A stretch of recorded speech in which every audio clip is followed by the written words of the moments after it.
At this time, I'd like to recognize the chairman of the full committee, Mr. Mica. Well, first of all, I have to thank you, Mr. Denham, for your leadership and for not just on this issue and the outrageous matter that's before us, but from the very beginning, when I had to select someone to chair this subcommittee that oversees public buildings, I think the country was fortunate to have you and your experience and leadership. And I think when we met, our first assignment was to pick up what we had discussed we would do before you got here in the minority. And we published this report. This report basically it was October, ironically, of 2010, the same time that they were spending money on their GSA out lavish conventions. But this report is entitled, "The Federal Government Must Stop Sitting on Its Assets."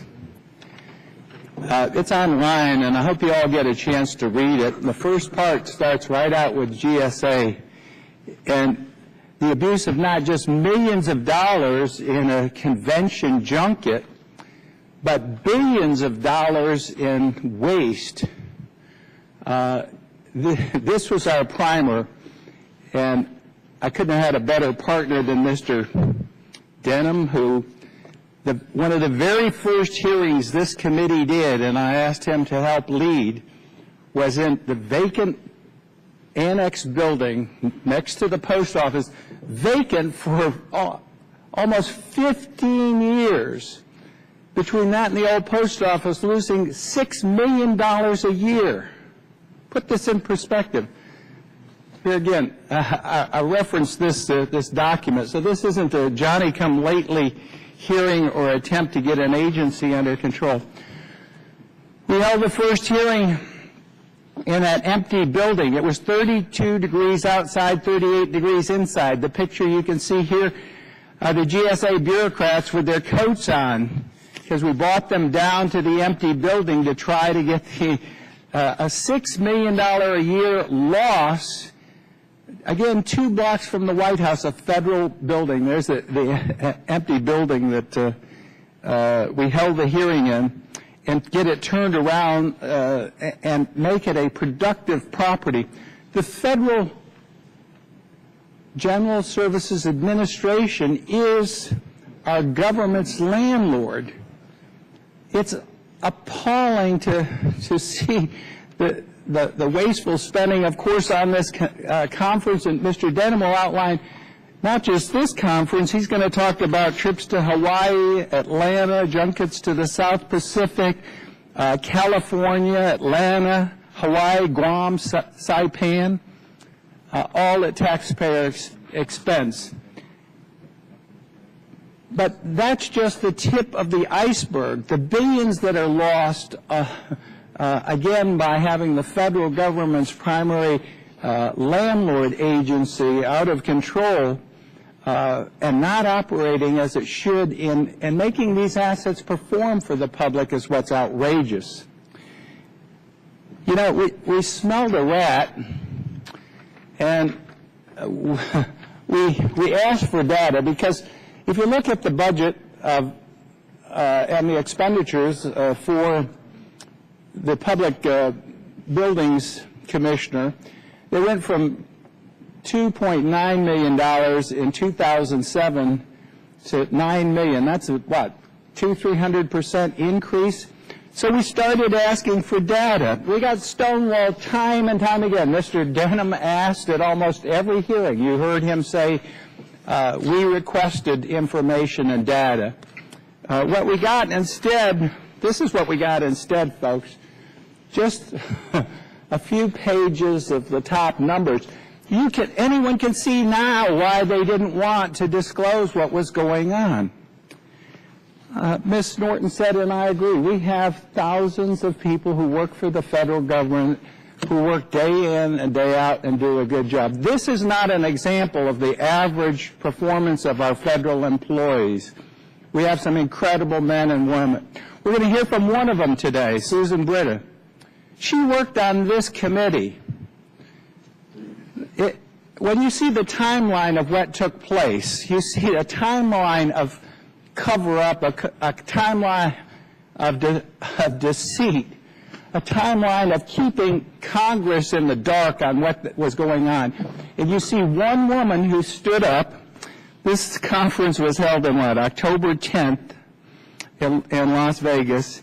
In November, she requested the IG, the Office of Inspector General, look into this matter. You see, yesterday, and our committee has legislative oversight and responsibility for public hearings, and we coordinated this very well with Mr. Isaac, because he has broader jurisdiction over the White House and others that we don't have.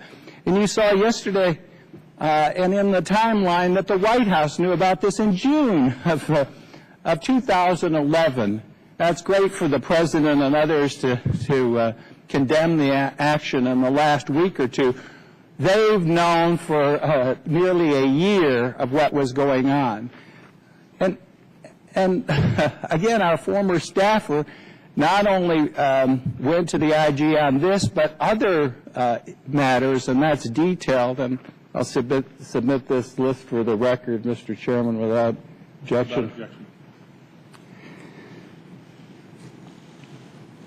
You know, it's kind of upsetting in a way, and it should be upsetting to the American people that this has all been revealed. And it would eventually, maybe it wouldn't have been revealed. It probably could have all been swept under the table, but for one person who stood up, and I want to hear from her today. I hope they haven't intimidated her. I hope that she feels secure, and I hope that she realizes that we recognize her patriotism in stepping forward and again revealing what was going on, because otherwise we might not have known. We would have been handed one sheet and said, don't pay attention. When I announced I was going to do hearings on this, I was pretty saddened by the comments of the majority leader of the U.S. Senate. He said, Mica needs to get a life.